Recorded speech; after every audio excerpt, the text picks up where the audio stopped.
በስመ አብ ወወልድ ወመንፈስ ቅዱስ አሃዱ አምላክ አሜን። ግንቦት 10 2017 በዕለተ ሰንበት በቅዳሴው ላይ የሚሰበከው የዕለቱ ምስባክ ይህ ነው። በልዑ ወጸግቡ ጥቀ ወውሃቦሙ ለፍትወቶሙ ወኢያጥኦሙ እምዘፈቀዱ። በልዑ ወጸግቡ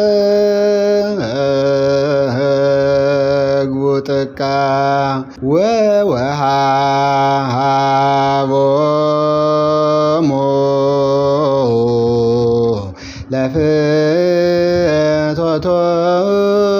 ለፍትወቶሙ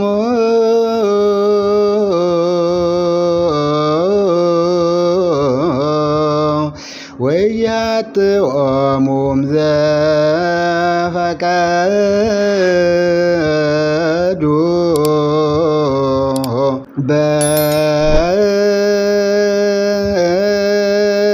በልዑ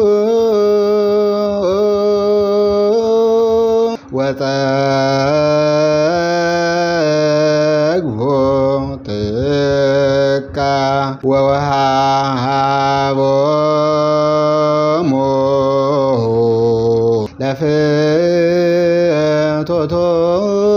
ለፍትወቶሙ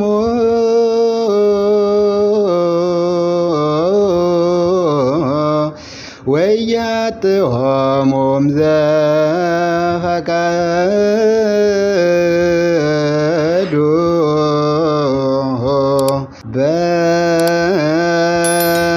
በልዑ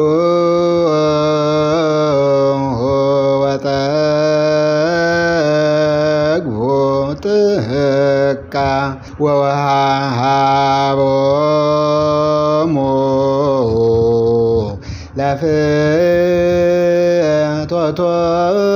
ለፍትወቶሙ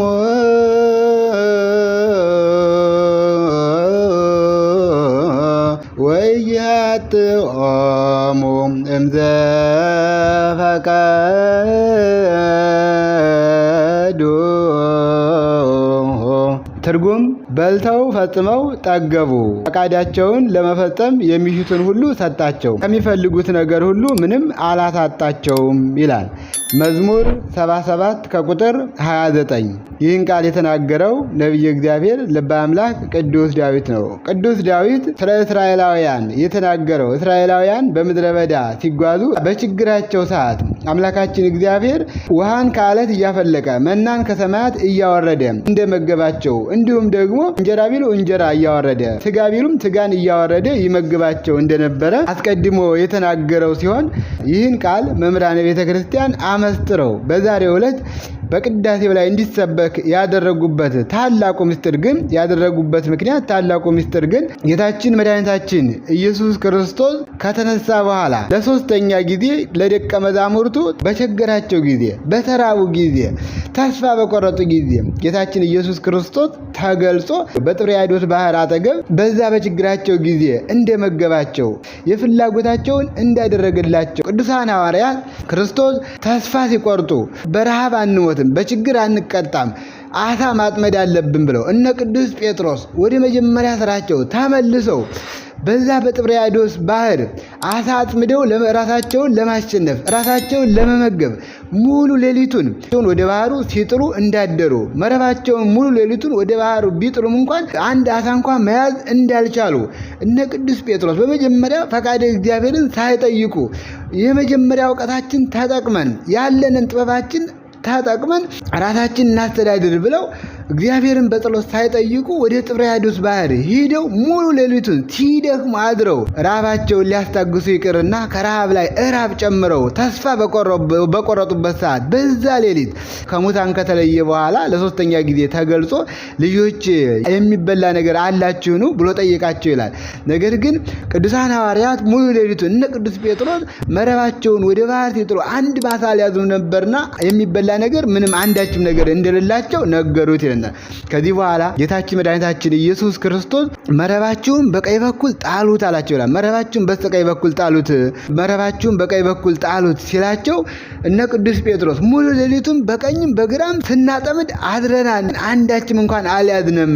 ነገር ግን ስለፈቃድ መረባችን አንተ እንዳለው በቀኝ እንጥላለን አሉ ይላል። ከዛ በኋላ ክርስቶስ እንዳላቸው በታንኳዋ በቀኝ በኩል መረባቸውን ሲጥሉ ለመጎተት እስከሚያቅታቸው ድረስ በመረባቸው ውስጥ አሳ ተያዘላቸው ይላል። አስተውሉ እግዚአብሔር።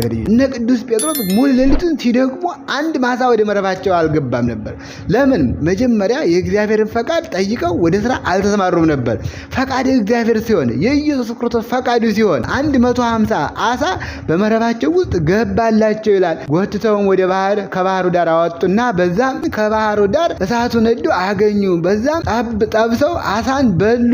ጌታ ኢየሱስ ክርስቶስ ባርኮላቸው እስከሚጠግቡ ድረስ በዛ በሉ ይላል። በሉ ሙሉ ሌሊቱን ሲደክሙ ሙሉ ሌሊቱን ሲወጡ ሲወርዱ ያደሩበት ከንቱ ድካም ሆኖ በዛች ቅጽበት ያንን ሁሉ አሳ ይዘው አሳውን ጠብሰው በሉ ይላል። ለዚህም ነው እንግዲህ ነቢየ እግዚአብሔር ልበ አምላክ ዳዊት በሉ ወጸግቡ ጥቀ በልተው ፈጽመው ጠገቡ፣ ከሚሹትም ነገር አንዳችም ነገር አላስቀረባቸውም እያለ የተናገረውን ጌታችን መድኃኒታችን ኢየሱስ ክርስቶስ ለቅዱሳን ሐዋርያቱ ተገልጾ የሚፈልጉትን ነገር እንደሰጣቸው እንደባረከላቸው ይህ መጽሐፍ ያስረዳናል ማለት ነውና የእግዚአብሔር ልጆች ስራችን ከመጀመራችን በፊት ያቀርነውን ነገር ከማከናወናችን በፊት መጀመሪያ ፈቃደ እግዚአብሔርን መጠየቅ እንዳለብን፣ የምንፈልገውን ነገር እግዚአብሔር እንዲሰጠን፣ እግዚአብሔር እንዲያከናውንልን በጸሎት መጀመር እንዳለብን ያስረዳናልና ቅዱሳን አባቶቻችን ረዳ በተቸገሩ ጊዜ በመካከላቸው የተገለጸ የቅዱሳን አባቶቻችን አምላክ የእኛም አምላክ ኢየሱስ ክርስቶስ በእኛንም በችግራችን እንዲረዳን እስከ መጨረሻው በዚች ቅድስት ቤተክርስቲያን ጸንተን እንድንኖር የአምላካችን የሁሉ እግዚአብሔር ፈቃድ የእናታችን ድንግል ማርያም አማላጅነት አይለየን። ይቆያል።